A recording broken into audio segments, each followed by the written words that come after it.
नमस्कार, आप सभी का एक बार फिर से हार्दिक स्वागत है। आज हम बात करेंगे 9 जून के एडिटोरियल सेशन की। आशीष क्लासेस ऐप आपने शायद डाउनलोड कर लिया हो, नहीं डाउनलोड किया है तो प्ले स्टोर पर जाइए और अभी डाउनलोड कर लीजिए। इसका लिंक डिस्क्रिप्शन में वैसे दिया है, उसके थ्रू भी आप डाउनलोड कर सकते हैं। तो यहाँ पर कुछ फ्री वीडियोज़ अवेलेबल होंगे जल्द ही आपको।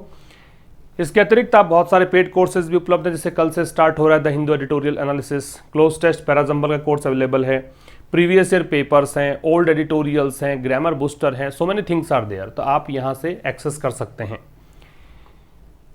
सेशन आप जरूर से एंड तक देखेंगे और जो भी चीज़ें इंपॉर्टेंट है, जैसा कि मैं हमेशा कहता हूँ, नोट करते चलेंगे। और जितना भी आपने नोट किया है, जो भी आज के सेशन में आप सीखते हैं, चाहे ग्रामर के पॉइंट ऑफ व्यू से हम बात करें या फिर आपने सीखा है वोकैबुलरी में, वो सब के सब आप कमेंट बॉक्स में जाकर कमेंट भी कर दें ताकि आपका रिवीजन भी हो जाएगा। ठीक है, बहुत सारे स्टूडेंट्स ऐसा करते हैं। मुझे कुछ नाम याद हैं, जैसे विनोद है एक स्टूडेंट दिव्या है। ये स्टूडेंट जिस प्रकार से सीखते हैं, जो भी उन्होंने सीखा है वो सारा कमेंट बॉक्स में जाकर कमेंट करते हैं। तो आप भी ये प्रक्रिया स्टार्ट करें, रिवीजन आपका होगा और नोट करके रखेंगे तो आप भविष्य में कभी भी देखना चाहेंगे तो वो चीज़ें उपलब्ध आपके पास होंगी। तो ये हैबिट बना लीजिए। तो चलिए स्टार्ट करेंगे। आज का एडिटोरियल किस बारे में है? भारत और चाइना के बीच जो स्टैंड ऑफ की स्थिति है उसको लेकर ये आर्टिकल लिखा गया है। LAC LOC का अंतर हमने डिस्कस किया था। भारत और पाकिस्तान के बीच जो लाइन ऑफ कंट्रोल है, और भारत और चाइना की अगर बात करें तो लाइन ऑफ एक्चुअल कंट्रोल है, LAC बोलते हैं। तो LAC पर थोड़ा सा यहाँ पे स्टैंड ऑफ देखने को मिला है और ये एक प्रकार का बहुत बड़ा स्टैंड ऑफ आप कह सकते हो। किसके बाद? डोकलाम विवाद हुआ था 2017 में, उसके बाद इतने बड़े स्तर का पहली बार देखने को मिल रहा है स्टैंड ऑफ की स्थिति, गतिरोध की स्थिति। और चाइना ने बहुत बड़ी संख्या में अपने सैनिकों को वहाँ पे डिप्लॉय भी किया है, तैनात किया है। तो अब यहाँ पे राइटर कहना चाहता है कि भाई चाइना अग्रेसिवली, मतलब चाइना की एक नीति रही है, चाइना हमेशा चीज़ों को हड़पना चाहता है, चाइना हमेशा इंच इंच करके आगे बढ़कर ज़मीनों को हड़पना चाहता है। चाइना की नीति यही है कि भारत के क्षेत्र में भी धीरे धीरे प्रवेश करना चाहता है। भारत के इस सीमा से लगे क्षेत्र जो हैं, लद्दाख के तरफ की बात कर रहे हैं अपन, तो उसमें यहाँ पे कुछ स्थान हैं जहाँ पर विवादास्पद स्थिति है। तो चाइना उनको लेकर बहुत अग्रेसिव है। तो भारत ने इस बार क्या किया? रोड कंस्ट्रक्शन शुरू किया। ठीक है, तो ऐसी स्थिति में जब चाइना हमेशा ये चीज़ें करता, लेकिन भारत ने जब किया तो चाइना को फिर जमी नहीं चीज़ें और चाइना ने अग्रेसिवली यहाँ पे स्टैंड लिया। चाइना ने बहुत बड़ी संख्या में सैनिक तैनात कर दिए। अब शांतिपूर्वक हल की कोशिशें दोनों तरफ से हैं, लेकिन इस प्रकार की स्थिति क्यों पैदा होती हैं, इस पर विचार करने की ज़रूरत है, ये लेखक का कहना है। चलो विस्तार से चर्चा करेंगे और ग्रामर वोकैबुलरी हम सीखेंगे, ट्रांसलेशन हम सीखेंगे इंग्लिश टू हिंदी। देखो, ट्रांसलेशन काफ़ी सारे एग्जाम्स में आता है, काफ़ी सारे एग्जाम का एक अभिन्न पार्ट है। नाइट में आपको एक सेशन और 2 दिन से प्रोवाइड हो रहा है। ठीक है, 2-3 दिन से नाइट में सेशन प्रोवाइड आपको हो रहा है। वहाँ पे आपको हिंदी से इंग्लिश में ट्रांसलेट कैसे करते हैं वो बताया जाता है। दोनों सेशंस आप अटेंड करेंगे तो ट्रांसलेशन डेफिनेटली बहुत अच्छा आपका हो जाएगा। तो चलिए करेंगे स्टार्ट और देखते हैं धीरे धीरे क्या इसमें बातें दी गई है। और जो भी स्लाइड में इंपॉर्टेंट चीज़ें होंगी मैं नोट कर दूंगा यहीं पर, वो आप साथ साथ में लिखते चलेंगे। देखिए क्या बोलना चाह रहे हैं। कह रहा है कि with official talks getting under way over the weekend, the month long stand of between India and Chinese soldiers along the LAC in Ladakh and Sikkim has entered a more considered phase. With मतलब साथ में, official talks का मतलब एक प्रकार से कह सकते हो वो बातचीत जो कि ऑफिशियल स्तर पर की गई है। ऑफिशियल स्तर का मतलब ये है कि भी चाइना ने अपने रिप्रेजेंटेटिव भेज दिए, भारत ने अपने भेज दिए, और उनकी जो मीटिंग हुई है उसके लिए ऑफिशियल टॉक्स की बात की गई है। Getting under way, get actual में इस प्रकार से यूज करते हो तो जैसे मान लो मैं कहूँ कि your coffee is getting cold, तो आपकी कॉफ़ी ठंडी हो रही है, वैसा ही ये है गेटिंग अंडर वे का मतलब। अंडर वे कोई चीज़ है, इसका मतलब प्रोग्रेस में है ना। अंडर वे का मतलब कोई चीज़, मतलब शुरुआत जिसकी हो रही है, बिगिनिंग टू स्टार्ट कर सकते हो या फिर बिगिनिंग टू हैपन कर सकते हो, घटित होना, शुरू होना, उसको बोलते हैं गेटिंग अंडर वे। तो with official talks getting under way, तो ये कह रहा है कि ऑफिशियल स्तर की बातचीत तो चल ही रही है उसी के साथ। और ये कह रहा है ओवर द वीकेंड, ओवर ऐसी कंडीशन में प्रेपोजिशन तो है ही और इसका मीनिंग होता है ड्यूरिंग। तो ये कह रहा है पूरे सप्ताह, वीकेंड के दौरान, वीकेंड का मतलब सैटरडे संडे, फ्राइडे के बाद जो आता है वो सब वीकेंड ही है, तो वो सैटरडे संडे की बात कर रहा है। तो कह रहा है कि वीकेंड के दौरान यहाँ पे ऑफिशियल स्तर की बातचीत जो कि चल रही है ना, जो प्रोग्रेस कर रही है। The month long stand of, month long का मतलब क्या हो गया? पूरे महीने चला। भी मंथ के बाद लॉन्ग लगाया है, हालांकि लॉन्ग एडजेक्टिव है, लेकिन नाउन के बाद में भी तो एडजेक्टिव आ सकता है। भाई हमने ये सीखा है कि नाउन से पहले एडजेक्टिव लगाते हैं, लेकिन नाउन के बाद में भी लग सकता है, क्योंकि यहां पे देखो टाइम बताने के लिए यूज कर रखा है। मंथ लॉन्ग का मतलब ये हुआ कि वो मतलब पूरे महीने चला है ना, जो इसका स्ट्रेच है, इसका फैलाव है, पूरे महीने है। स्टैंड ऑफ का मतलब गतिरोध होता है, डेडलॉक कह सकते हैं आप, इम्पास इसको कह सकते हैं, है ना। तो पूरे महीने जो गतिरोध की स्थिति थी किस किस के बीच में, भारतीय और चाइनीज सोल्जर्स के बीच में। बिटवीन के साथ में हम एंड लगाते हैं, ये हम डिस्कस करते रहते हैं। तो यहाँ पे देख लीजिए बिटवीन है और एंड है, तो दो के बीच के लिए बिटवीन लगाते हैं। इसका मतलब ये नहीं है कि दो ही होना चाहिए, दो कैटेगरीज हो, जरूरी नहीं है कि एक कैटेगरी में एक से अधिक मेंबर, दो से अधिक मेंबर्स हो सकते हैं। दो कैटेगरीज हो तो बिटवीन लगेगा, म्यूचुअल रिलेशन हो, नजदीकी संबंध हो, तब भी बिटवीन लगता है। अगर स्पेसिफिक नेम्स दे रखे हों, कुछ निश्चित नाम आपको दे रखे हों सेंटेंस में, और फिर चाहे दो से अधिक हो तब भी बिटवीन ही आता है। तो ये कुछ चीजें हैं, हम डिस्कस करेंगे कभी जब भी एग्जाम्पल हमारे सामने होंगे। तो between India and Chinese soldiers, तो इनके बीच में अलोंग द LAC, अलोंग का मतलब पैरेलल होता है। जैसे कि ये LAC है तो इसी के पैरेलल, इसी के किनारे किनारे, इसी के सहारे सहारे, इसको बोलते हैं अलोंग। इन लद्दाख, कहाँ की बात है, लद्दाख की, तो जगह का नाम है। एंड सिक्किम, लद्दाख और सिक्किम में हैज एंटर्ड। अब ये हैज का सब्जेक्ट कौन सा है, हैज का सब्जेक्ट स्टैंड ऑफ है। जो भी अंडरलाइंड पार्ट है रेड कलर में नजर आ रहा है वो सब्जेक्ट है। तो ये स्टैंड ऑफ जो है, गतिरोध जो है वो एंटर कर चुका है। एंटर का मतलब प्रवेश करना, और प्रवेश करने के अर्थ में एंटर में इनटू आएगा नहीं। अगर डील या अग्रीमेंट साइन करते हैं तो एंटर में इनटू आता भी है। याद रखना क्या बताया मैंने, डील या अग्रीमेंट साइन करने की कंडीशन में एंटर के साथ में इनटू आता है, लेकिन प्रवेश करने के अर्थ में एंटर में इनटू नहीं आता है। किस में प्रवेश किया है, मोर कंसीडर्ड फेज। फेज का मतलब क्या होता है, फेज का मतलब चरण है, फेज का मतलब दौर है। कंसीडर्ड फेज है तो आप समझिए कि यहां पे फेज तो नाउन है, ये तो नाउन है, और नाउन से पहले क्या आएगा, एडजेक्टिव आएगा। तो कंसीडर्ड यहाँ पे एडजेक्टिव है, और इसकी डिग्री कंपैरेटिव बना रखी है तो मोर कंसीडर्ड कर रखा है। तो कंसीडर्ड का मतलब कह सकते हो परिपक्व है, सोच विचार कर आया हुआ। कंसीडर का सोचना विचारना होता है, तो कंसीडर्ड का मतलब एकदम मैच्योर्ड, परिपक्व स्थिति में पहुंच जाने को बोलते हैं। तो ये जो स्टैंड ऑफ है वो एक ऐसी कंडीशन में पहुंच चुका है, मतलब एक मैच्योर्ड कंडीशन में, एक परिपक्व स्थिति में पहुंच चुका है कि अब तो कम से कम आपको बात करने की जरूरत है। ऐसी कंडीशन में ये फेज पहुंच चुका है। रिपीट कर देता हूं, कहना ये चाह रहा है कि भाई पूरे मतलब वीकेंड के दौरान यहाँ पे ऑफिशियल स्तर की बातचीत चल रही थी भारत और चाइना के रिप्रेजेंटेटिव्स के बीच में। पूरे महीने जो स्टैंड ऑफ रहा, किस किस के बीच में रहा, भारत और चाइना के सोल्जर्स के बीच में। कहाँ पे रहा, लद्दाख और सिक्किम में, LAC के पैरेलल, ठीक है। वो स्टैंड ऑफ अब प्रवेश कर चुका है, मतलब वो स्टैंड ऑफ की ऐसी कंडीशन, एक बॉइलिंग पॉइंट आता है ना। बॉइलिंग पॉइंट का मतलब है कि हाँ अब तो कुछ करने की जरूरत है, अब तो क्रूशियल एक स्थिति आ चुकी है। तो वो क्रूशियल स्थिति में ये स्टैंड ऑफ पहुंच चुका है, ये कहना चाहता है लेखक।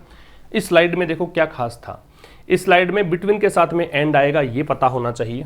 अगर कोई बच्चा नया जुड़ा है तो जरूर से इस बात को नोट करेंगे, बिटवीन के साथ कंजंक्शन के रूप में एंड का प्रयोग करते हैं, ये इंपॉर्टेंट है, ठीक है। दूसरा क्या इंपॉर्टेंट है, ओवर बराबर ड्यूरिंग हो सकता है, ठीक है। अगर समय से पहले ओवर लग रहा है तो इसका मतलब ड्यूरिंग का अर्थ दे सकते हैं। जैसे ओवर द वीकेंड है तो आप ओवर द ईयर कर सकते हो, पूरे साल भर के दौरान। ओवर द आप कर सकते हो ओवर द मंथ, इसका मतलब महीने के दौरान, उस मंथ के दौरान। तो के दौरान के अर्थ में ओवर का प्रयोग हम कर सकते हैं। अलोंग का मतलब पैरेलल होता है, ये बता दिया मैंने आपको, है ना। और कोई भी एडजेक्टिव जरूरी नहीं होता नाउन से पहले या नाउन के बाद में भी आता है, जैसे कि लॉन्ग यहाँ पे मंथ के बाद में दे रखा है। लॉन्ग मंथ करोगे तो एक अलग स्थिति, लॉन्ग मंथ मतलब मंथ की साइज बताएगा वो, लंबा महीना। जबकि मंथ लॉन्ग करोगे तो वो महीना मतलब पूरे महीने चला हुआ, है ना।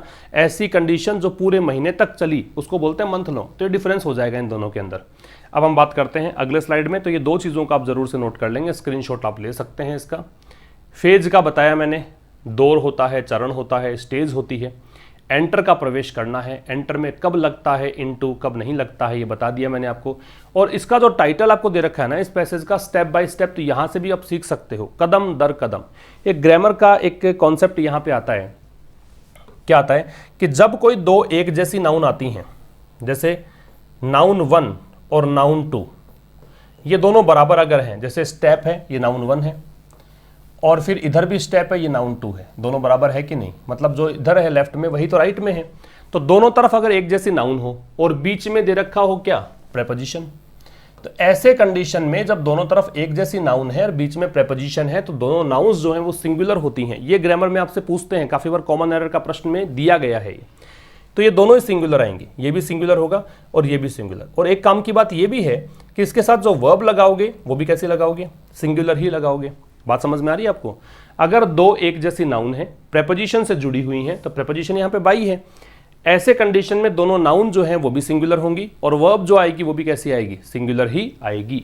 तो ये आपने सीखा इस स्लाइड से। नेक्स्ट में आ जाइए, देखो क्या बोलना चाह रहा है आगे।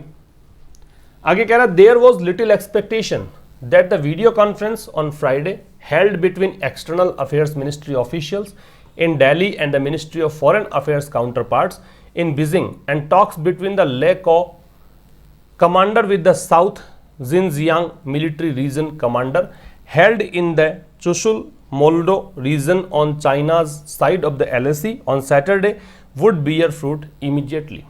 सेंटेंस लंबा है, घबराने की जरूरत नहीं है, तरीका वैसा ही यूज करो, सेंटेंस कितना भी लंबा हो समझ में आपको आएगा। देखो सबसे पहली बात तो देयर वाला कॉन्सेप्ट आपको पता होना चाहिए कि जब भी आप देयर से स्टार्ट करते हैं, देयर क्या है, यहाँ पे एडवर्ब है, देयर से स्टार्ट करते हो आप सेंटेंस को तो इन्वर्जन लगता है। इन्वर्जन का मतलब क्या होता है, वर्ब जो है वो पहले आएगी।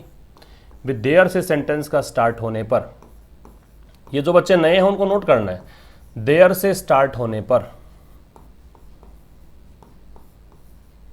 क्या करेंगे, इन्वर्जन लगता है, मतलब इन्वर्ट करते हैं क्रिया और सब्जेक्ट को, इन्वर्जन लगता है। इन्वर्ट का मतलब उल्टा होता है ना, इन्वर्जन का मतलब हो गया वर्ब आएगी पहले, सब्जेक्ट आएगा बाद में, ये कंडीशन बनती है। तो यहां देख सकते हैं वोज किसको देखकर है, लिटिल एक्सपेक्टेशन को देखकर है।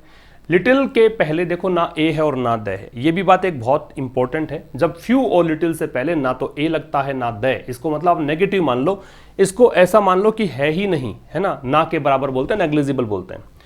तो कह रहा है कोई आशा नहीं थी, देयर वॉज लिटिल एक्सपेक्टेशन, कोई आशा नहीं थी किस चीज की, तो कंजंक्शन लगाया that the video conference on Friday, जो वीडियो कॉन्फ्रेंसिंग हुई, वीडियो कॉन्फ्रेंस समझते हो भी, आजकल देखो लॉकडाउन के दौरान आपने देखा होगा वीडियो कॉन्फ्रेंसिंग के जरिए ही मीटिंग हो रही है, वेबिनार जिसको बोलते हैं ना, तो वीडियो कॉन्फ्रेंस के जरिए आजकल चूंकि सोशल डिस्टेंसिंग, फिजिकल डिस्टेंसिंग को फॉलो करना है तो इसलिए वीडियो कॉन्फ्रेंस। तो वीडियो कॉन्फ्रेंस जो है फ्राइडे को ऑन लग रखा है, फ्राइडे से पहले, तो डेज के नाम से पहले ऑन लगाते हैं, हमने डिस्कस कर रखा है इस चीज को। हेल्ड बिटवीन, हेल्ड होल्ड की सेकंड फॉर्म है, वो वीडियो कॉन्फ्रेंस जो कि यहाँ पे आयोजित की गई। अब मैं तो इसको ये कहूंगा कि थर्ड फॉर्म है, क्योंकि ये किसी के द्वारा आयोजित की गई होगी, है ना। कई बार क्या होता है कि सेंटेंस में कुछ ऐसा दे रखा होता है जहां पर आपको ये तो एग्जैक्टली ये प्रतीत नहीं होता है कि वो पैसिव वॉइस, क्योंकि पैसिव वॉइस में हम लोग वेट करते हैं बी के साथ थर्ड फॉर्म का, लेकिन जरूरी नहीं है बी के साथ थर्ड फॉर्म ना हो तब भी हम इसको थर्ड फॉर्म मान सकते हैं, क्योंकि आप पढ़ के देखो कि बिल्कुल भी आशा नहीं थी कि जो वीडियो कॉन्फ्रेंस यहाँ पे हेल्ड की गई। अब वीडियो कॉन्फ्रेंस खुद तो हेल्ड होने वाली है नहीं, इसको किसी ने आयोजित करवाया होगा ना, किसी ने इसको मैनेज किया होगा, तो इस कारण से ये पैसिव का मानेंगे तो इसको थर्ड फॉर्म मानेंगे। किस किस के बीच हुई, तो यहाँ पे वही बात है, दो के बीच है, तो दो के बीच होता है बिटवीन है, और फिर यहाँ पे एक बार फिर से एंड है। दो कौन कौन है, एक तो है एक्सटर्नल अफेयर्स मिनिस्ट्री, ये तो हो गया है आपका MEA, ये तो भारत वाला है विदेश मंत्रालय, उसी को चाइना में बोलते हैं MFA, ministry of foreign affairs. Counter parts का मतलब क्या है, काउंटर पार्ट देखो, काउंटर का मतलब होता है ऑपोजिट साइड। जैसे भी काउंटर, एक अगर A इस साइड है, B इस साइड है, तो ये इसके ऑपोजिट साइड है, ये इसके ऑपोजिट है, इसको बोलते हैं काउंटर। पार्ट का मतलब क्या होता है, हिस्सा। तो यूं कहना चाहता है कि ऑपोजिट साइड में जो पार्ट है, इसका मतलब यह है कि जिस पद पर कोई व्यक्ति MEA में है, वही पद कोई दूसरा व्यक्ति MFA के अंदर है, तो उसको काउंटर पार्ट कहेंगे। जैसे मैं कहूं कि प्रधानमंत्री नरेंद्र मोदी भारत में PM की पोस्ट पर है, वैसे ही वहां का जो व्यक्ति है, जैसे शी जिनपिंग है, तो वो वहां पे उस पोस्ट पर है, तो उसका काउंटर पार्ट है। बात समझ में आ रही है। तो जिस पद पर यहाँ पे MEA में है अधिकारी लोग, वही पोस्ट पे उधर के जो अधिकारी हैं उनको काउंटर पार्ट्स कहा गया है। ये मैंने केवल समझाने के लिए बताया आपको। तो क्या बोल रहा है कि मीटिंग आयोजित हुई किस किस के बीच में, MEA के ऑफिशियल्स थे, ऑफिशियल्स का मतलब अधिकारी होते हैं दिल्ली के अंदर, और उधर बीजिंग के अंदर MFA के ऑफिशियल्स थे, वीडियो कॉन्फ्रेंसिंग इनके बीच में हुई। एंड टॉक्स बिटवीन द ले को, इसको को बोलते हैं, को एक्चुअल में इसका जो बनेगा ना फोनेटिक ट्रांसक्रिप्शन वो ऐसे बनता है को, और फिर ये जो रे है वो खींचते हैं ऊपर की ओर, चलता है ये रे, लेकिन ऐसा लगना नहीं चाहिए कि रे बोल रहे हो, को, तो ये को है, कोप्स नहीं है, ठीक है।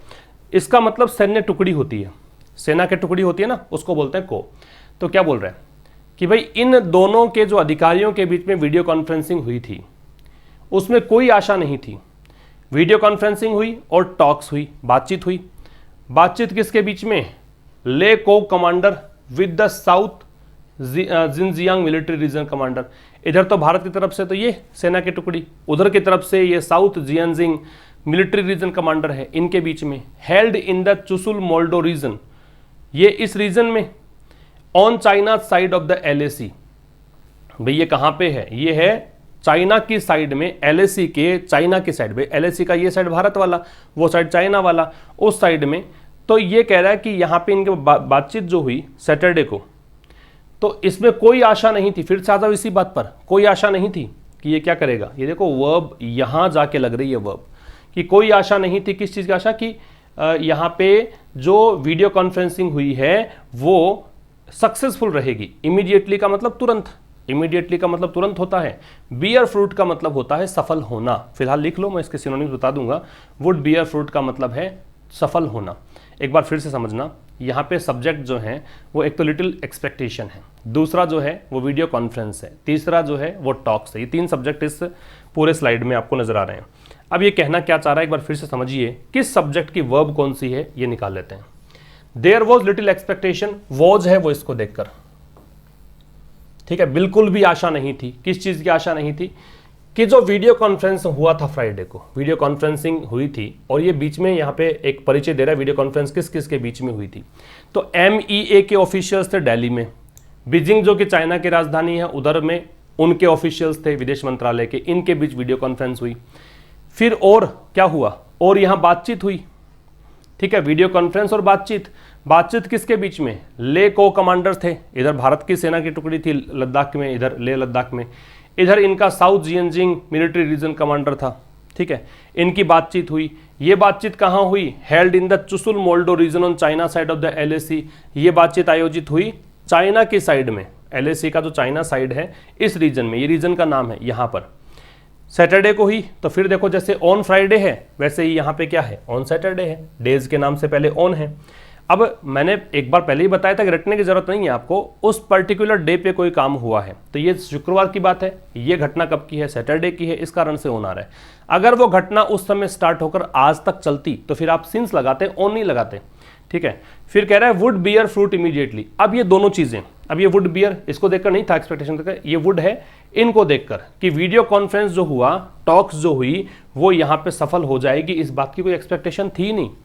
बियर फ्रूट का मतलब क्या बताया? सफल होना। भी फ्रूट का मतलब क्या है? फल। बेयर जो शब्द होता है, बेयर का मतलब क्या होता है? बेयर का मतलब धारण करना, ग्रहण करना, बेयर का मतलब सहन करना भी होता है। तो यहाँ पे फ्रूट मिलना, रिजल्ट मिलना, फ्रूट मतलब फल मिलना, परिश्रम का फल मिलना, तो बोलते हैं ना फ्रूट। तो इसी के इस तरह याद रखना इसको। तो बेयर फ्रूट को आप लिखेंगे, सिनोनिम्स इसके लिख सकते हैं, बेयर फ्रूट। ये एक फ्रेज है, ठीक है।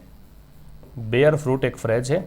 इसका मतलब आप लिख सकते हो, या तो कर सकते हो सक्सीड, SUCCEED, या फिर आप कर सकते हो यील्ड रिजल्ट, यील्ड रिजल्ट। लिखो देखें, बेयर फ्रूट का मतलब है सक्सीड कह सकते हो, या फिर आप कह सकते हो यील्ड रिजल्ट। एक दो फ्रेजल वर्ब्स और बता दूं मैं आपको इसके लिए। एक पे ऑफ होता है, कई बार कहते हैं ना कि हार्ड वर्क जो है page of, hard work page of, मेहनत से सफलता मिलती है, मेहनत फल मिलता है मेहनत का। एक कम ऑफ भी कर सकते हैं, कम ऑफ,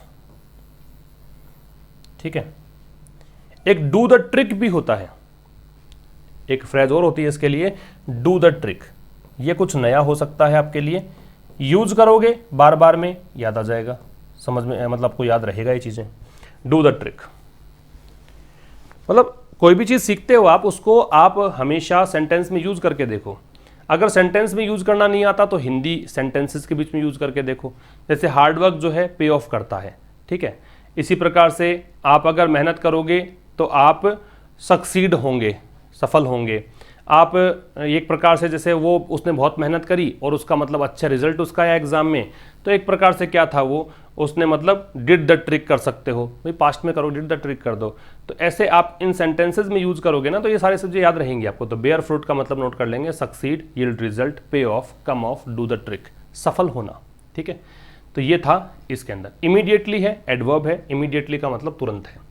बिटवीन के साथ में एंड आएगा, हमने डिस्कस कर लिया। डेज के नाम से पहले ओन आएगा, डिस्कस कर लिया। देयर से स्टार्ट होगा, इन्वर्जन लगेगा, ये हमने बात कर ली है। चलो इसका प्रोनाउंसिएशन याद रखना, सेना की टुकड़ी होती है, को बोलते हैं इसको, कोप्स नहीं बोलते, को। चलो आगे बात करते हैं। देखो, however statements from both sides that the talks will continue indicate a desire to resolve the situation. However adverb भी होता है, कंजंक्शन भी होता है। यहां तो फिलहाल एडवर्ब के रूप में आएगा ये। एडवर्सेटिव कंजंक्शन भी होता है, एडवर्ब भी है। ठीक है, इसका मतलब हालांकि या फिर भी। स्टेटमेंट्स फ्रॉम बोथ साइड्स, दोनों साइड्स के स्टेटमेंट। दोनों साइड कौन सी हो गई? एक चाइना वाली, एक भारत वाली। तो हालांकि जो भी स्टेटमेंट्स आए, स्टेटमेंट्स का मतलब भी मीटिंग हो जाती है तो फिर प्रेस वाले खड़े रहते हैं कि भाई क्या बातचीत हुई आपकी मीटिंग में, है ना, आपने क्या तय किया। तो इस प्रकार के जो स्टेटमेंट सामने आए ना, that the talks will continue, statements क्या आए? दैट की द टॉक्स, बातचीत, विल कंटिन्यू। अब बच्चे बहुत सारे बच्चे पूछते हैं सर टॉक्स कैसे हो गया, टॉक क्यों नहीं किया? देखो, अलग अलग मुद्दों पर बातचीत चलती है, बहुत सारे अधिकारी उपस्थित होते हैं एक साइड के, फिर इधर भी बहुत सारे अधिकारी हैं। तो ये टॉक्स इसलिए क्योंकि अलग अलग मुद्दों पर बातचीत है, इस कारण से टॉक्स करते हैं। ये नाउन बना रखा है इसने इसको। ठीक है, टॉक वर्ब के रूप में लेते हैं, टॉक्स आप नाउन के रूप में यूज कर सकते हो। ये नाउन क्यों है? तो यहाँ पे दे लग रखा है, आर्टिकल के बाद में आप नाउन लगाते हैं। तो कह रहा है कि हालांकि जो स्टेटमेंट्स दोनों साइड से आए कि द टॉक्स विल कंटिन्यू, कि बातचीत जो है वो यहाँ जारी रहेगी।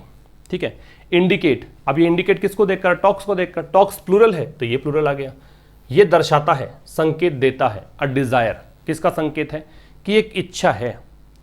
टू रिजॉल्व, अब जो डिजायर में फोर लगता है, वैसे डिजायर में क्या लगता है? फोर, यहाँ पे टू रिजॉल्व। अब आप कहोगे टू रिजॉल्व कैसे आ गया? तो भाई इसमें कुछ सोचने की बात नहीं है, ये तो इन्फिनिटिव है, इन्फिनिटिव है टू के साथ V0, तो यहाँ पे जरूरत ही नहीं पड़ी। डिजायर के अंदर फोर कब आएगा? जब किसी चीज, किस चीज की इच्छा है ना। जैसे आपकी डिजायर है कार लेने की, आपके बड़ा घर लेने की, आपकी डिजायर है खूब पैसा कमाना, है ना। तो अगर वर्ब नहीं है, खूब पैसा चाहिए, कार चाहिए, बंगलो चाहिए, तो फिर आप फोर लगा सकते हो। अगर वर्ब जोड़ रखी है, ऐसा काम करने की डिजायर है, तो फिर 2 + V0 लग जाएगा।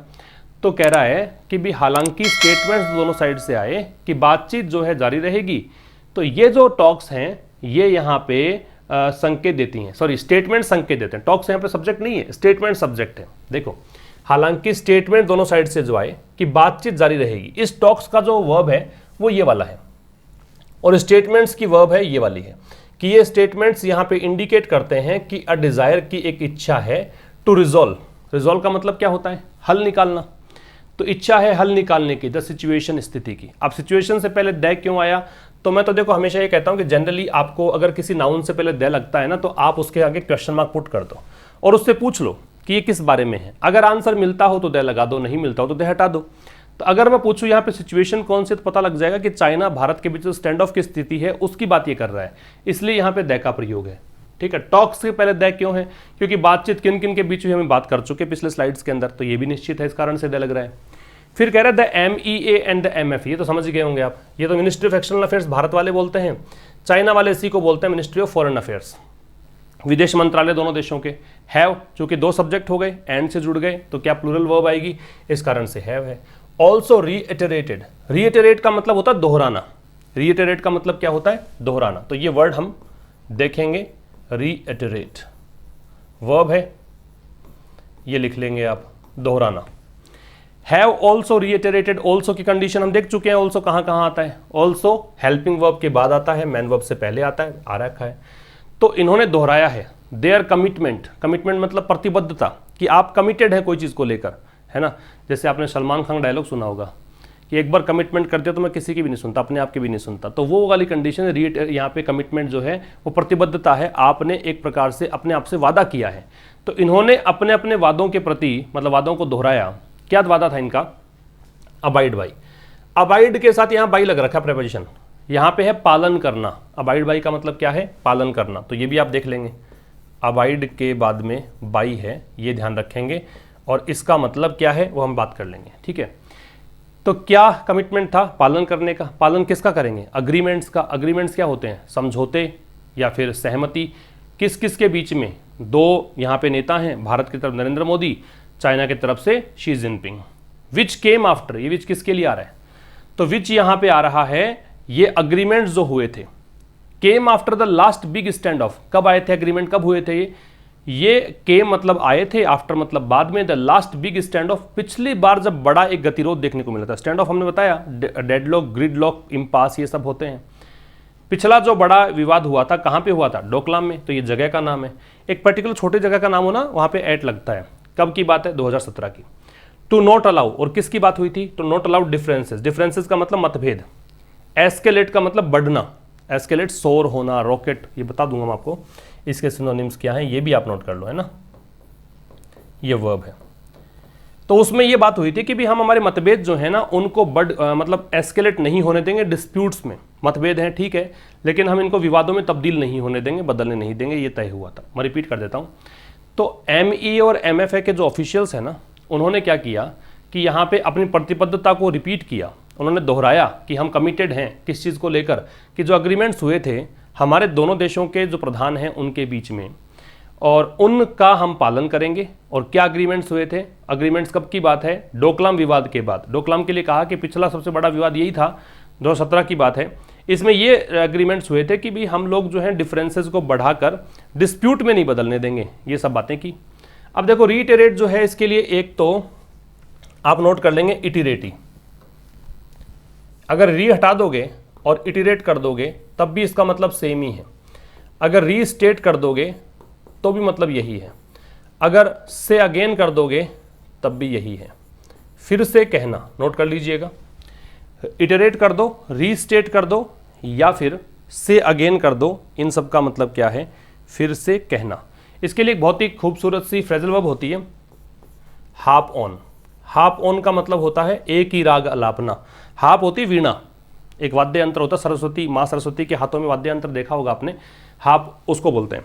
अब ऑन का मतलब चालू रहना, भी कोई लाइट ऑन है तो वो चालू है, तो वीणा चालू रहती है। मान लीजिए कोई म्यूजिकल कॉन्सर्ट हो रहा है और वहाँ पर केवल वीणा ही बज रही है और कोई वाद्य यंत्र वहाँ पे है नहीं, तो वो क्या है? एक ही राग अलापना। तो इसको अल्टीमेटली वो मानते हैं बोरिंग है, इंसिपिड है। तो ये तो सिनोनिम्स इसके हैं। अबाइड बाई जो है ना, इसमें बाई लगता है, ये बात काम की है। अब इसको आप क्या करोगे? अबाइड बाई के स्थान पे लिख सकते हो आप होल्ड टू कर सकते हो।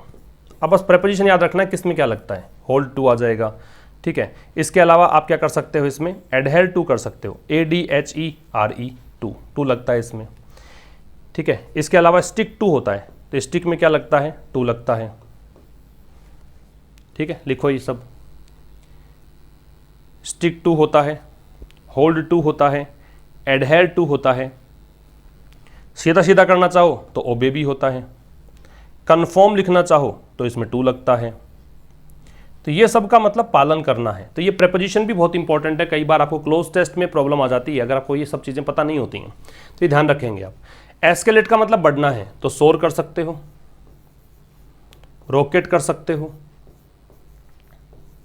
मतलब एस्केलेटर देखा होगा ना, लिफ्ट को बोलते हैं एस्केलेटर, तो क्या करता है? ऊपर उठाता है, तो ऊपर उठाने को क्या बोलते हैं? सोर कर सकते हो, रॉकेट कर सकते हो।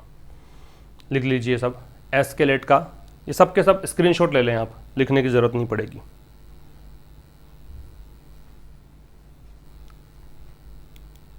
ठीक है। एक अच्छा वर्ड होता है जो आप काफ़ी बार देखते हैं कि शेयर बाजार में उछाल आ गया तो सर्ज बोलते हैं। एक शूट अप भी यूज कर सकते हैं। तो ये आपके सिनोनिम्स है एस्केलेट के। तो इस स्लाइड में हमने क्या सीखा? इटरेट, रीइटरेट है, इसके सिनोनिम सीख लिए। अबाइड बाई के सिनोनिम सीख लिए हैं। एस्केलेट के सिनोनिम क्या होते हैं, ये बातें हमने कर ली हैं, ठीक है ना। इसके बाद में हमने क्या बातें करी है? इसके अलावा बिटवीन के साथ में एंड आता है, वो बातें कर ही चुके हैं हम, ठीक है। तो ये सब चीज़ ध्यान रखिएगा आप। अच्छा, बिटवीन एंड तो इसमें था ही नहीं, पिछले स्लाइड में था। डोकलाम से पहले एट आ रखा है, ये इसलिए कि अगर कोई पर्टिकुलर प्लेस की बात आप करते हो, छोटे जगह की बात करते हो, स्पेसिफिक आपने नाम दे दिया है उसके लिए, तो उसके लिए एट लग जाता है। हियर दे रखा हो तो इन का प्रयोग कर देते हैं, ठीक है ना। यहाँ तो कोई समस्या है नहीं। आगे बात करते हैं। देखो डिफरेंसेस का मतभेद होता है, याद रखिएगा। आगे देखो, अब ये कह रहा है during the Doklam incident even after a meeting between the leaders on the sidelines of A G20 summit It had taken several high-level engagements to ensure a drawdown to the 73-day standoff. देखना, during का मतलब के दौरान, the Doklam incident, Doklam की जो घटना घटी 2017 की उसके दौरान, even after a meeting, even का मतलब भी होता है, तो एक मीटिंग के बाद में भी किसके बीच मीटिंग हुई थी? Between the leaders. अब देखो यहाँ पता ही नहीं है कि दो हैं कि नहीं है, फिर भी हमने यहाँ पे बिटवीन लगाया है। अब यहाँ पे बिटवीन इसलिए लगाया है क्योंकि यहाँ तो अंडरस्टूड कंटेक्स्ट है, क्योंकि G20 समिट, अब चूंकि भारत की और चाइना की बात है तो यहाँ पे भी भारत चाइना के जो लीडर्स हैं उन्हीं की बात होगी, है ना, इसलिए यहाँ पे अंडरस्टूड इसलिए बिटवीन लगा दिया। तो एक मीटिंग जब हुई थी उसके बाद में भी, मीटिंग किसके बीच में? दोनों देशों के नेता के बीच में, और G20 समिट के on the side lines of, ये काफ़ी अच्छी एक फ्रेज है। अगर इसको वैसे देखो तो ये है on the side lines of का मतलब, ऑन का मतलब पर, साइड लाइन का मतलब क्या है? साइड में हो गए। जैसे मान लो कोई एक्टिविटी चल रही है, अब ये कुछ चल रहा है यहाँ पे, ऐसे मान लो, और आप अगर यहाँ खड़े हो तो आप क्या है? उसके साइड लाइन कर दी, आप मतलब उससे अलग खड़े हो, आप उसमें इन्वॉल्व नहीं हो। एक तो ये होता है। दूसरा ये होता है कि भी G20 की मीटिंग के लिए आप आए, आपको तो यहाँ बैठना था और नेताओं के साथ में, है ना, आपको तो यहाँ जाके आपको बातचीत करनी थी। अब ये तो मुख्य उद्देश्य है, लेकिन अब क्या है? ये दो नेता, ये भारत का और ये चाइना वाले, ये दोनों बाहर आके अपनी एक एक्स्ट्रा बात और कर लेते हैं। मुख्य मुद्दा तो G20 का था, लेकिन ठीक है एक बात और कर लेते हैं कि भाई अपने वाला मुद्दा क्या है? डोकलाम हो गया है, अब आगे क्या क्या कहानी है? तो ये साइड लाइन है। मेन मुद्दे को हटाकर अगर आप बाहर जाके बात करते हो मेन मुद्दे के अलावा, तो उसको बोलते हैं on the side lines of. बात समझ में आ गई? तो G20 के दोनों व्यक्ति गए हुए थे और G20 के साइड लाइन पर, मतलब इसके अलावा इन्होंने बातें अपनी खुद की व्यक्तिगत बातें कर ली। तो इसके बाद में भी it had taken several high level engagements, it subject है, हैड टेकन, इसने लिया, हैड टेकन पैसिव आपका पास्ट परफेक्ट हो गया और एच के साथ थर्ड फॉर्म आती है। Several high level engagements, engagements का मतलब मीटिंग है, ठीक है, मुलाकात है, मतलब काफ़ी उच्च स्तरीय मतलब मीटिंग्स हुई इसके बाद में भी। किसके लिए? टू इंश्योर, सुनिश्चित करने के लिए। ये एक ये भी इंश्योर होता है, इन दोनों को इंश्योर ही बोलते हैं। ये बीमा करना होता है, ये सुनिश्चित करना होता है। एक अश्योर होता है, ये आश्वस्त करना होता है। क्या बताया मैंने? इन दोनों को पढ़ते हैं इंश्योर हैं, ये सुनिश्चित करना, ये बीमा करना, ये आश्वस्त करना, विश्वास दिलाना। तो ये विश्वास सुनिश्चित करने के लिए क्या सुनिश्चित करना? Draw down. ड्रॉ डाउन क्या होता है? पहली बात तो ये बताओ पार्ट ऑफ स्पीच क्या है, इसका पार्ट ऑफ स्पीच क्या? देखो पार्ट ऑफ स्पीच रटने की जरूरत नहीं पड़ती आपको। बहुत सारे बच्चे बोलते पता कैसे लगेगा सर ये नाउन है, ये एडजेक्टिव है, ये एडवर्ब। रटने की जरूरत नहीं है, कुछ स्पेसिफिक फीचर्स होते हैं उसके, सेंटेंस में क्या फंक्शन है उसको देखकर डिसाइड करते हैं इन चीज़ों को आप। तो यहाँ देखो ए लग रखा आर्टिकल, तो ये नाउन है, ठीक है। ड्रॉ डाउन का मतलब क्या है? ड्रॉ का मतलब खींचना, डाउन का मतलब नीचे लेकर आना। तो यहाँ पे क्या है? सेना है, जैसे सेना के 100 जवान वहाँ पे तैनात हैं और 100 में से आपने खींच लिया अपने 25 जवानों को, 75 रह गए, तो वो ड्रॉ डाउन है। तो ये सुनिश्चित करने के लिए कि 73 डे का जो स्टैंड ऑफ हुआ था, है ना, वहाँ पे ड्रॉ डाउन को सुनिश्चित करने के लिए कि वहाँ पे स्टैंड ऑफ का मतलब ये है, इधर खड़ी है चाइना की सेना, इधर खड़ी है भारत की सेना, हमला भी एक दूसरे पे नहीं कर रही है लेकिन खड़ी है बस। तो ये गतिरोध है, ये कुछ मूवमेंट हो नहीं रहा, कोई प्रोग्रेस हो नहीं रही, है ना। और इसको मतलब यहाँ पे काफ़ी सप्ताह लग गए, काफ़ी यहाँ पे एंगेजमेंट्स लग गए, काफ़ी मीटिंग्स लग गई। इन दोनों की मीटिंग हो गई, कुछ फर्क नहीं पड़ा, और बहुत सारी उच्च स्तरीय मीटिंग्स हुई। किसके लिए? 73 डेज तक तो वहाँ पे रहा क्या? स्टैंड ऑफ रहा। और उसको ड्रॉ डाउन करने के लिए, उसको मतलब कम करने के लिए, वहाँ पे सेना की संख्या को कम करने में काफ़ी टाइम लग गया, ये कहना चाहता है। अब 73 डे में डेज नहीं आ रहा, क्योंकि आप अगर इतना सा देखते तो यहाँ पे डेज आता, लेकिन आप देख रहे हैं कि ये भी नाउन है और ये भी नाउन है। जब नंबर के बाद नाउन हो, नंबर के बाद लगातार 2 नाउन हो, ये नंबर है, तो नंबर के ठीक बाद में 2 नाउन हो ना, तो बीच वाले नाउन जो है वो आप उसको प्लूरल में कन्वर्ट नहीं करेंगे। इसका मतलब यूँ मान लो आपकी नाउन से पहले एडजेक्टिव आता है, एडजेक्टिव का प्लूरल बनता नहीं है। ऐसे कंडीशन में मान लीजिए कि इसका प्लूरल नहीं बनाओगे, डेज नहीं करोगे, स्टैंड ऑफ नहीं होता, 73 डेज ही होता, डेफिनेटली 73 डेज होता। समझ में आ गया नहीं वाला भाई? सिंपल सी बात कर रखिए, डोकलाम विवाद जब हुआ था ना, उस दौरान क्या हुआ? G20 की शिखर वार्ता में दोनों नेता गए। अब इन्होंने क्या किया कि उस मीटिंग में तो हिस्सा लिया ही लिया, लेकिन साथ में खुद की बातचीत भी कर ली। यही मीटिंग हो गई, कोई फर्क नहीं पड़ा। उसके बाद अनेकों और मीटिंग्स हुई, उसमें भी कुछ फर्क नहीं पड़ा, मतलब कुछ मीटिंग्स, काफ़ी ज़्यादा मीटिंग हुई। 73 दिन का गतिरोध खत्म करने में बहुत अधिक मीटिंग्स यहाँ पे हुई, उच्च स्तरीय मीटिंग्स हुई, ये लेखक कहना चाहता है। आगे आ जाओ। Given the differences between the situation now and previous incidents, it would be naive to assume that this standoff can be resolved quickly through talks. Given ऐसे कंडीशन में कंसीडरिंग, हमने न्यूज़पेपर से एक बात सीखी है, गिवन प्रेपोजिशन भी होता है। हमने अब तक तो ये मान रखा था गिवन एक वर्ब भी होती है, लेकिन अखबार में आपने देखा बहुत बार, जो बच्चे काफ़ी लंबे समय से जुड़े हुए चैनल से वो जानते हैं कि गिवन का प्रयोग क्या है। तो ये प्रेपोजिशन है यहाँ पे, और इसका मतलब है कंसीडरिंग। क्या मतलब है? कंसीडरिंग, ये सोचते हुए, ये मानते हुए, इस पे विचार करते हुए। तो ये देखते हुए कि डिफरेंसेस, मतभेद होते हैं बिटवीन द सिचुएशन नाउ, किस किस के बीच में डिफरेंसेस। अब यहाँ पे डिफरेंसेस का मतलब अंतर है, तो अंतर को देखते हुए किस किस के बीच में, कि वर्तमान में जो स्थिति है वो, एंड प्रीवियस इंसिडेंट्स, और पिछले जो घटनाएं घटी वो, उन दोनों के बीच जो अंतर है। दो कैटेगरी बन गई, सिचुएशन नाउ अब की स्थिति, और पिछली घटनाएं जो है उनके बीच का जो डिफरेंसेस हैं। इट वुड बी नाइव, तो ये एक अनाड़ीपन होगा। नाइव का मतलब अनाड़ीपन होता है, लिख लेना, बता दूंगा इसके सिनोनिम्स क्या हैं। तो इट वुड बी नाइव, ये एक बिल्कुल अनाड़ीपन होगा।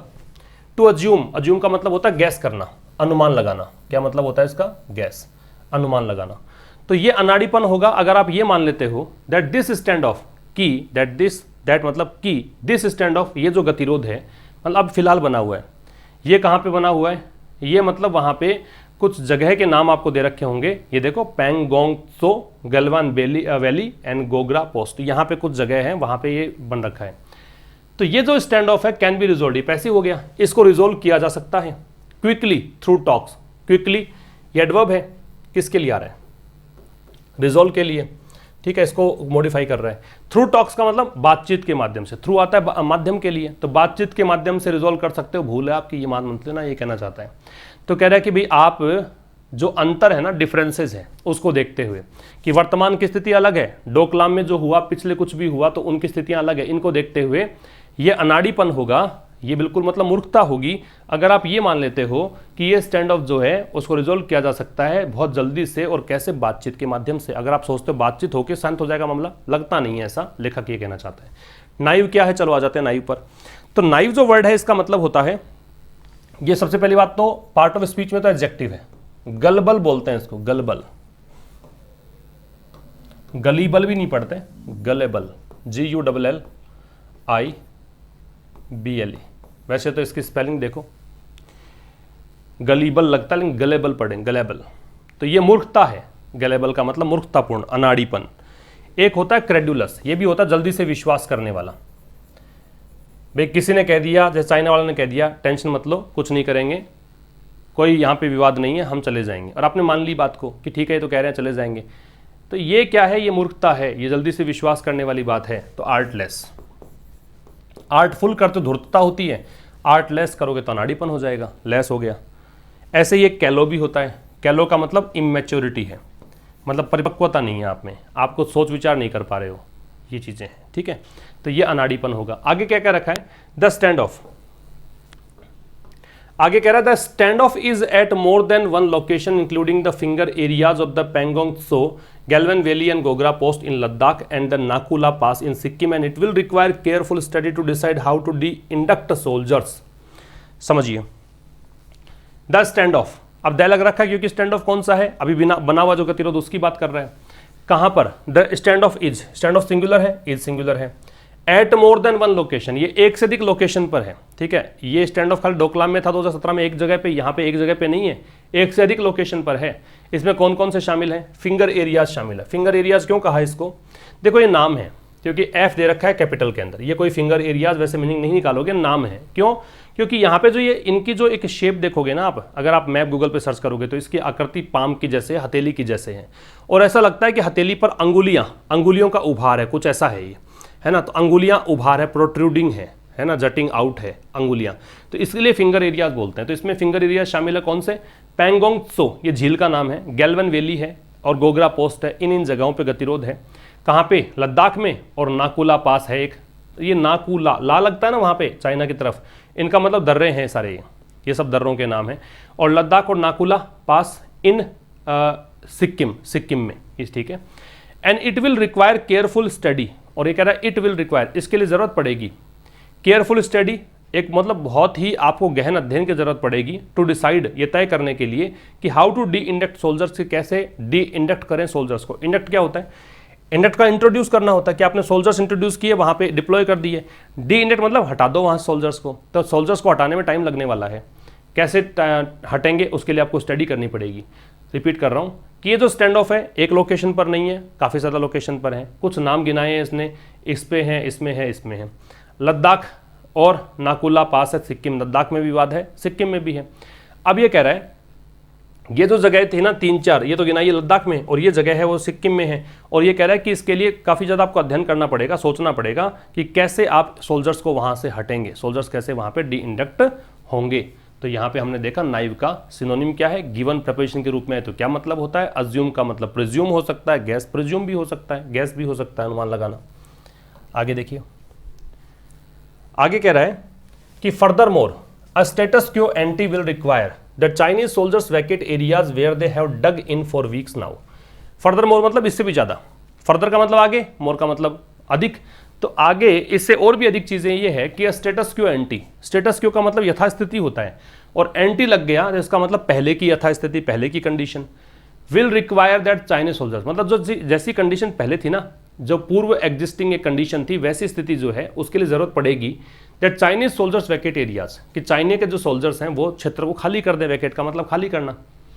वेयर जहां पर, दे हैव डग, दे किसके लिए आ रहा है, चाइनीज सोल्जर्स के लिए, हैव डग इन, ये डिग की थर्ड फॉर्म है, डिग डग डग, डिग मतलब खोदना होता है, गड्ढा खोदना।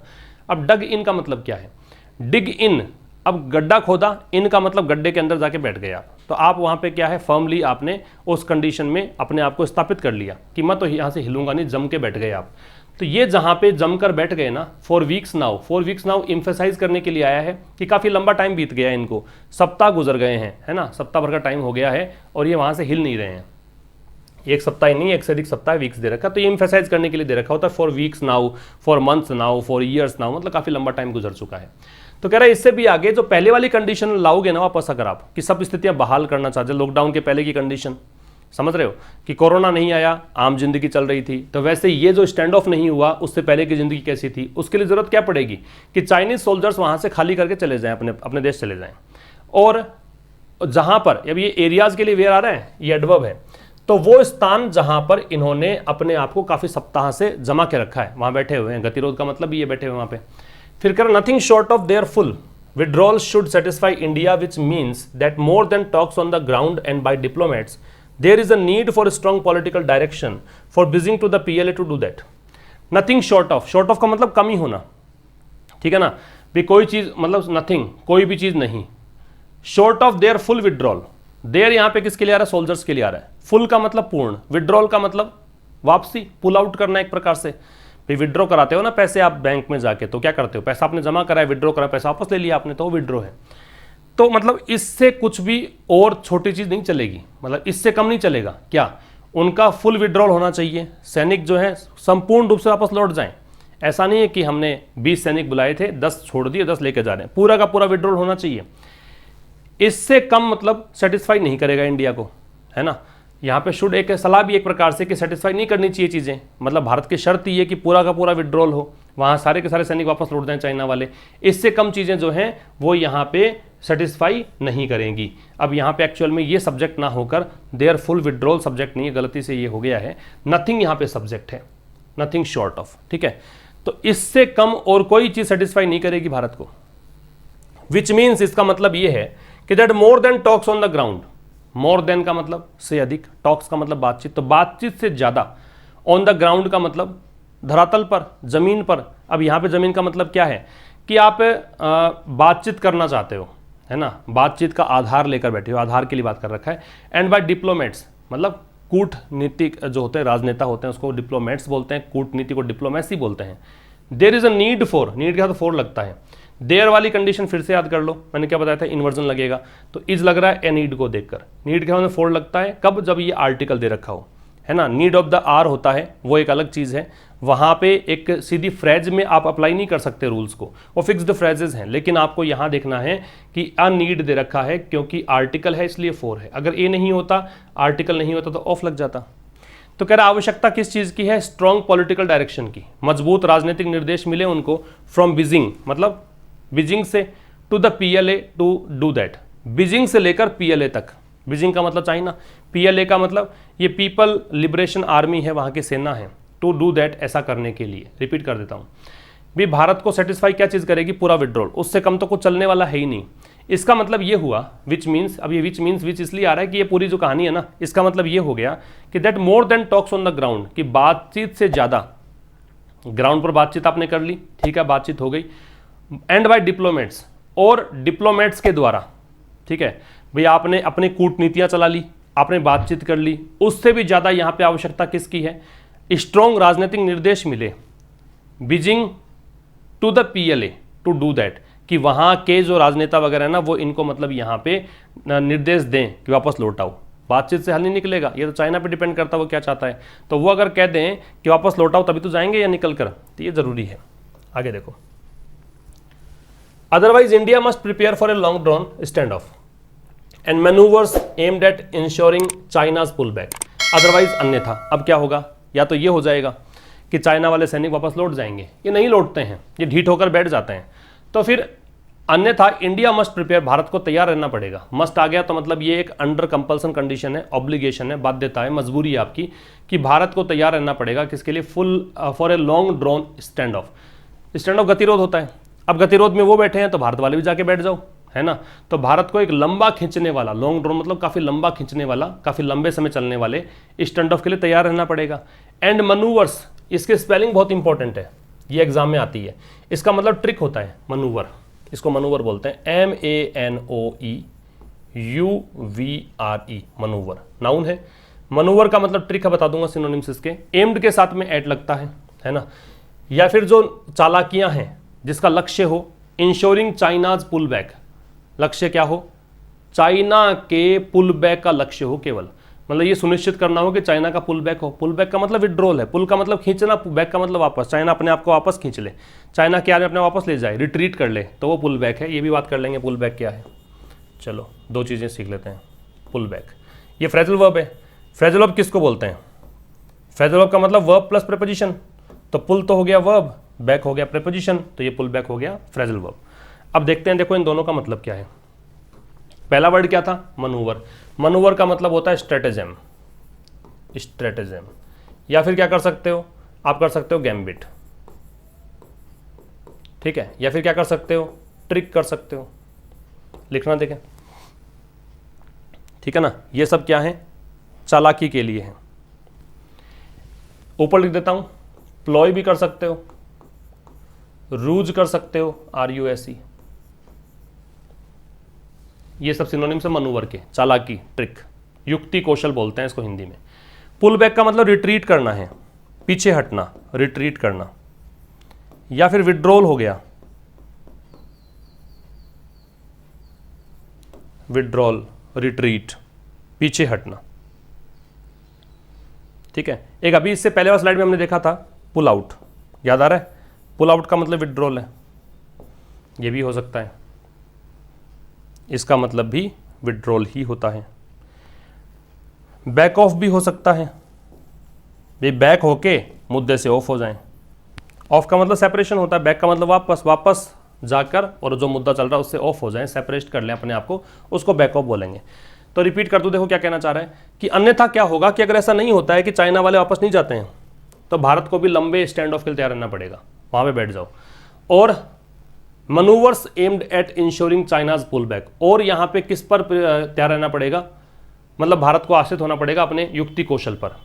युक्ति कौशल किस लिए चाहिए, इसका लक्ष्य ये होगा कि भाई चाइना का पुल बैक हो, इस पर वो आधारित हो युक्ति कौशल, लक्ष्य यही हो कि चाइना पुल बैक कैसे करे। आगे देखो, in addition even as the government tries to analyze the reason for China's aggressive action, it must introspect on signals it misread and warnings that went unheeded across its strategic command. In addition, इसके अलावा, इसके अतिरिक्त, besides बोल सकते हैं इसको, आप क्या बोल सकते हैं, besides। तो इसके अलावा अब आप पूछोगे कि सर इन एडिशन टू देखा है हमने, तो ये टू कहाँ गया है इसके अंदर, तो टू तब लगे ना जब आगे नाउन दे रखा हो किसके अतिरिक्त, तो वो नहीं दे रखा तो टू हटा दिया। तो इसके अलावा even as the government tries to analyse, even का मतलब भी, अब जब गवर्नमेंट ट्राई तो कर रही है, टू एनालाइज मतलब विश्लेषण करने की, द रीजंस, कारणों का विश्लेषण, for India China's aggressive action, क्या कारण है कि चाइना इतना आक्रामक काम कर रहा है, चाइना का अग्रेसिव एक्शन के पीछे कारण क्या है, उसका विश्लेषण करने की कोशिश तो कर रही है। ऐसी कंडीशन में भी इट मस्ट इंट्रोस्पेक्ट, इट मतलब क्या है गवर्नमेंट के लिए, भारत सरकार के लिए, मस्ट मतलब करना पड़ेगा, जैसे ऊपर आ रखा था वैसे ही मस्ट यहाँ पे है। इंट्रोस्पेक्ट क्या होता है? इंट्रो मतलब अंदर की तरफ, स्पेक्ट का मतलब देखना, स्पेक्ट एक रूट वर्ड होता है देखना, तो आत्मनिरीक्षण करने के लिए। ऑन सिग्नल्स, सिग्नल मतलब संकेत, इट मिसरेड, तो यहाँ पे जरूरत ये भी है कि सरकार यहाँ पे अंदर झांके, उन संकेतों को देखे जिन संकेतों को इसने मिसरेड किया, वो संकेत जो गलत पढ़ ली है। भी रीडिंग का मतलब पढ़ना, मिस रीडिंग करना मतलब गलत पढ़ रहे हो। एंड वार्निंग्स, और वो चेतावनी जो आपने गलत तरीके से ले ली है, दैट वेंट अनहीडेड, वो चेतावनी जो कि अनहीडेड रह गई। हीड का मतलब ध्यान देना, अनहीड का मतलब ध्यान नहीं देना, तो वो बिना ध्यान दिए चली गई। Across it strategic command, across मतलब संपूर्ण रूप से, स्ट्रेटेजिक मतलब रणनीतिक, कमांड का मतलब जो भी आदेश वगैरह हैं, तो जो भी आपके रणनीतिक चीजें थी उससे कैसे बचकर निकल गई वार्निंग्स, आपने ध्यान क्यों नहीं दिया, आपने मतलब गलत कैसे पढ़ लिया, उनको देखने की जरूरत है। रिपीट कर देता हूं, एक तो बात ये जरूरी है, दूसरा क्या है, इसके अलावा यहाँ पे गवर्नमेंट जो प्रयास कर रही है ना, गवर्नमेंट प्रयास कर रही है कि भी जाने, कि भी विश्लेषण करें कि चाइना के अग्रेसिव एक्शन के पीछे कारण क्या है। इसके अलावा जरूरत यह भी है कि अपने गिरेबान में झांक कर देखे सरकार अपना खुद का आत्मनिरीक्षण करे, उन संकेतों को देखे जो इसने संकेत गलत पढ़े, या उन वार्निंग्स को देखे जो वार्निंग्स अनहीडेड रह गई है ना, ध्यान ही नहीं दिया आपने।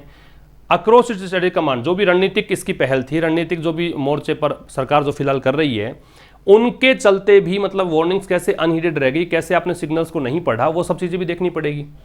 इससे आगे देखिए, आगे दे रखा, if such skirmishes normally follow the melting of snow lines, for example then why was the LAC not adequately manned in April में। अब कह रहा है इफ सच स्कर्मिशेस, स्कर्मिश का मतलब होता है लड़ाई झगड़ा, ठीक है, छोटी मोटी लड़ाई होती है उसको स्कर्मिश बोलते हैं। तो ये कह रहा है यदि ऐसी लड़ाइयाँ नॉर्मली फॉलो, यदि ये सामान्यतया फॉलो करती है किस चीज़ को, the melting of snow lines. Snow line का मतलब एक लाइन है, मैं थोड़ा एक्सप्लेन कर देता हूँ, एक लाइन है। अब इधर तो भारत का मान लीजिए यहाँ तो बर्फ नहीं है, ये तो स्नो फ्री है, ये तो है स्नो फ्री, और यहाँ पे है स्नो, बर्फ है, यहाँ तो बर्फ से ढका हुआ मैदान है, यहाँ पे बर्फ है नहीं, इसको बोलते स्नो लाइन। मेल्ट का मतलब क्या होता है, पिघलना। अब मैं तो इसको ऐसे मान लूँ कि ये स्नो लाइन है, ये मतलब एक लाइन है जो कि स्नो से ढकी हुई है ना, ये ऐसा मान लो, और ये मतलब मेल्ट होती पिघलती। बर्फ कब पिघलेगी, जब गर्माहट होगी, जब गर्मी बढ़ेगी। तो यहाँ पे सीधी सी बात यो है, आप इसको ऐसा मान लो कि भी स्नो लाइन का मेल्ट होने का मतलब ये है कि रिश्ते खराब हो रहे हैं, गर्माहट बढ़ रही है, रिश्ते मतलब यहाँ पे क्या है, गर्म माहौल गर्म हो रहा है। तो कह रहा है इफ सच स्कर्मिशेस, यदि ऐसी लड़ाइयाँ नॉर्मली फॉलो, यदि ऐसी लड़ाइयाँ होती हैं, फॉलो का मतलब क्या होता है, अनुसरण करना, पीछा करना, the melting of snow lines, कि अगर मान low melting of snow lines की स्थिति बनती है, विवाद भड़कता है और ऐसी लड़ाइयाँ होती हैं, फॉर एग्जाम्पल भी माहौल गर्म होता है, लड़ाइयाँ होती हैं, अगर ऐसा होता है, उदाहरण के लिए ये उदाहरण दिया इसने, तो then why was the LAC not adequately manned in April में। तो फिर लेखक पूछ रहा है सरकार से कि वाई वॉज द LAC। अब देखो क्वेश्चन बनाने के लिए आपको पहले WH वर्ड लेना पड़ता है, फिर हेल्पिंग वर्ब लेनी पड़ती है, तो पहले WH वर्ड है फिर हेल्पिंग वर्ब है। तो LAC को क्यों नहीं आपने पर्याप्त रूप से सैनिकों, मतलब वहां पे क्यों नहीं भेजा सैनिकों को आपने। मैन का मतलब ऑपरेट करना भी होता है, मैन का मतलब डिप्लॉय करना भी होता है सैनिक आदि को। तो कह रहे हैं एडिक्वेट सफिशिएंटली को बोलते हैं। तो अप्रैल से मई का बीच जो टाइम था ना, उसमें आपने पर्याप्त रूप से सोल्जर्स क्यों नहीं भेजे, अगर आपको लग रहा था ऐसा होने वाला है। ये सरकार से प्रश्न है लेखक का। तो कह रहा है यदि ऐसी लड़ाइयाँ माहौल गर्म होने से, अगर ऐसी लड़ाइयाँ होती हैं उदाहरण के लिए, तो फिर आपको पता तो था ही ऐसा हो सकता है, तो आपने अप्रैल से मई का जो टाइम गया था ना, उसमें आपने सेना वहाँ पर तैनात क्यों नहीं की पर्याप्त रूप से, मतलब अधिक संख्या में क्यों नहीं भेजे, ये लेखक का सवाल है। अच्छा, सच के बाद में जो नाउन आता है ना, प्लूरल आता है। अगर काउंटेबल है तब की बात कर रहा हूं, अगर सिंगुलर काउंटेबल है तो AN लग जाता है, काफी बताया मैंने आपको, याद रखना। स्कर्मिश के सिनोनिम्स नोट कर सकते हैं आप, स्कर्मिश, स्कर्मिश के सिनोनिम नोट करेंगे। ये नाउन है कि क्या है, नाउन है, क्योंकि प्लूरल बन रहा है। तो जहां प्लूरल बन रहा है इसका मतलब नाउन का ही बनता है प्लूरल। आप कहोगे सर वर्ब का ही बनता है, बिल्कुल बनता है, लेकिन वर्ब का फिर काउंट नहीं कर सकते आप, वर्ब को काउंट नहीं कर सकते। आप कहोगे प्रोनाउन का बनता है, प्रोनाउन का ही बनता है, आई का वी बनता है, ही शी इट का दे बनता है, लेकिन वहां भी आप उसको काउंट नहीं कर सकते। ये डिफरेंस है इन दोनों के बीच में। तो स्कर्मिश का मतलब लड़ाई है, तो टसल कह सकते हो इसके लिए, आप क्या कह सकते हो, टसल। एक इसके लिए आप यूज कर सकते हो फाइट, टसल कह सकते हो, फाइट कह सकते हो, नोट करिए। कॉम्बैट कह सकते हो, ठीक है। फ्रैका कह सकते हो, इसको फ्रैका पढ़ते हैं, FRACES, फ्रैकस नहीं पढ़ते, फ्रैका। क्या पढ़ते हैं, फ्रैका। मैली कह सकते हो, MELEE। ब्रॉल भी होता है, लड़ाई, ठीक है। एफरे भी होता है, FAFFRAY। खाली फ्रे भी करोगे तो दंगल, लड़ाई, दंगल मूवी थी आमिर खान की, फ्रे भी कह सकते हैं उसको, ठीक है। स्क्रीमेज भी हो सकता है, SCRIMMAGE। तो काफ़ी सारे वर्ड हो गए, स्कर्मिश की याद रखना, इंपॉर्टेंट वर्ड है। तो इसका स्क्रीनशॉट आप ले लीजिए। आगे बढ़ते हैं। आगे देखो क्या बोलना चाह रहा है ये। आगे इसने बोला कि भी serious notice should have been taken of China's protest on the redrawing of the Jammu Kashmir and Ladakh maps as well as the impact of the home minister's vow in the Parliament to take back Aksai Chin. देखो, serious notice का मतलब हो गया गंभीर, यहां पे ध्यान देने की जरूरत थी। शुड हैव बीन किया, पैसिव वॉइस है, और यहां पे शुड हैव मॉडल के साथ में हैव कब लगाते हैं, जब उसको पास्ट में कन्वर्ट करना पड़ता है। मैं आपसे कहूं कि आपको स्वास्थ्य का मतलब थोड़ा ध्यान रखना चाहिए, तो you should take care of your health. फिर मैं कहूं कि ध्यान रखना चाहिए था, तो you should have taken care of your health, है ना। हैव लगा दिया तो करना चाहिए था, पास्ट की बात कर रहा हूं। वैसा ये कि सीरियस नोटिस मतलब गंभीर, यहाँ पे ध्यान देने की जरूरत थी, ध्यान दिया जाना चाहिए था। चूंकि पैसिव वॉइस है, इस कारण से किसी के द्वारा ध्यान दिया जाना चाहिए था। भारत सरकार की बात ही कर रहा है। ध्यान किसका, तो यहाँ पे ध्यान देना था चाइना के प्रोटेस्ट का, चाइना के विरोध का। चाइना का विरोध किस बात को लेकर हुआ, जब हमने जम्मू कश्मीर लद्दाख का तो नक्शा बनाया था, है ना, जब ये धारा 370 हटाई थी, 5 अगस्त की बात है, पिछले साल की बात है, तो उस समय चाइना ने विरोध जताया था। उस समय ध्यान देते आप इस बात पे। As well as the impact of the home minister's war, और साथ साथ में प्रभाव क्या था कि गृह मंत्री ने प्रतिज्ञा ली थी, शपथ ली थी। वॉ का मतलब शपथ लेना।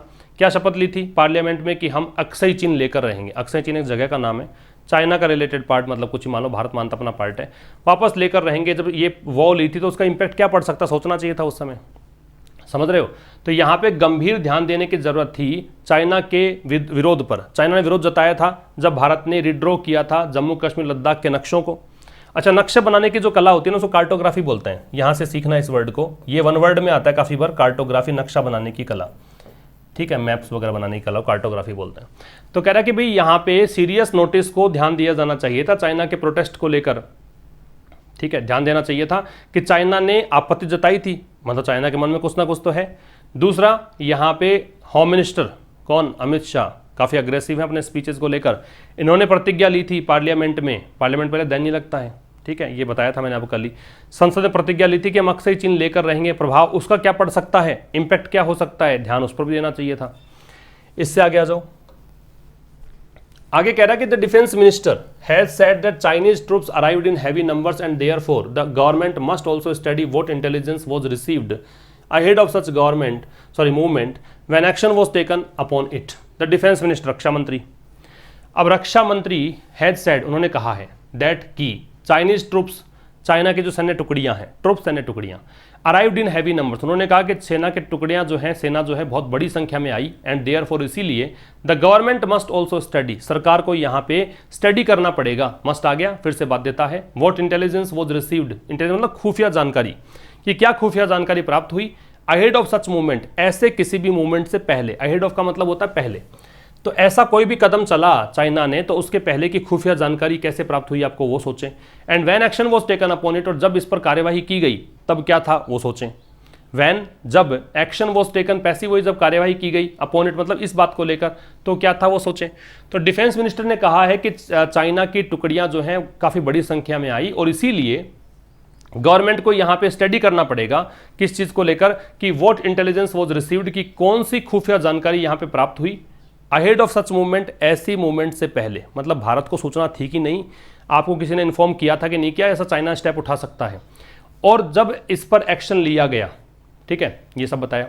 फिर कह रहा है, finally why has stand off emerged at all after the intense summit level conversations in Wuhan and Mamallapuram to discuss building trust at the LAC। अब यहाँ पे एक चीज और, लेखक ये कह रहा है कि फाइनली, अंततः बात ये है, ये एडवर्ब है, एडवर्ब से सेंटेंस को ओपन किया जा सकता है, कि why has the stand off emerged at all, कि क्यों यहाँ पे ये गतिरोध की स्थिति पैदा हुई। इमर्ज का मतलब उभरना होता है, इमर्ज का मतलब कोई चीज़ को स्टार्ट होना होता है, जैसे कि चाइना के अंदर, वुहान के अंदर ये वायरस इमर्ज हुआ था, कोरोना वायरस, तो वैसे इमर्ज शब्द का पता होना चाहिए आपको। तो अंततः why has the stand off emerged at all मतलब कि ये हुआ ही क्यों, ये एम्फेसाइज कर रहा है कि यहाँ पे ये स्टैंड ऑफ हुआ ही क्यों, आखिरकार के लिए एट ऑल है। After the intense summit level, intense मतलब काफ़ी ज़्यादा गहन यहाँ पे मीटिंग हो चुकी थी, समिट लेवल की बातचीत हो चुकी थी, कौन सी बातचीत? शिखर स्तर की बातचीत हो चुकी थी वुहान में, प्रधानमंत्री मोदी गए थे चाइना के अंदर। चाइना वाले जो जिनपिंग हैं वो ममलापुरम भारत में आए थे, है ना, इस जगह पे मीटिंग इनकी हुई थी। तो यहाँ पर मीटिंग होने के बावजूद भी ऐसा क्यों हुआ, और मीटिंग किस लिए हुई थी? To discuss building trust at the LAC। Building trust मतलब विश्वास बनाने पर लेकर, है ना, चर्चा थी। विश्वास कैसे मतलब फिर से बनाया जाए, कैसे हमारा विश्वास टूटे नहीं, क्यों मतभेद मतलब मतभेदों की जगह ना हो, LAC पर कैसे हम ट्रस्ट स्थापित करें फिर से। तो बातचीत हो चुकी थी, उसके बाद में ये स्टैंड ऑफ आया क्यों, ये भी सोचने की बात है। नेक्स्ट देखिए, given the government silence on events thus far it is unlikely that it will put out answers to these questions publicly but in any event they must be sought. अब कह रहा है कि गवर्नमेंट की चुप्पी बनी हुई है, तो इसको देखते हुए, गिवन का मतलब देखते हुए, तो गवर्नमेंट की साइलेंस को देखते हुए ऑन इवेंट्स दस फार मतलब अब तक, सो फार बोलते हैं उसको, 10 फार बोला है इसने, है ना। तो अब तक इन घटनाओं पर गवर्नमेंट चुप है, गवर्नमेंट कुछ बात ही नहीं कर रही। तो इनको देखते हुए इट इज अनलाइकली, ये तो असंभव है। अनलाइकली मतलब संभावना नहीं है, लाइकली का संभावना होना होता है। तो ये तो असंभव है that it will put out, put का मतलब रखना, आउट का मतलब बाहर, तो ये सार्वजनिक करेगी। तो ये तो लगता नहीं है कि गवर्नमेंट के लिए आ रहा है कि गवर्नमेंट अपने आंसर्स को सार्वजनिक करेगी टू दीज क्वेश्चन पब्लिकली, इन प्रश्नों के आंसर जो है पब्लिकली देगी। क्योंकि खुद अब चुप बैठी है गवर्नमेंट कुछ बोल नहीं रही है, तो इसका मतलब सार्वजनिक आंसर देने वाली है नहीं।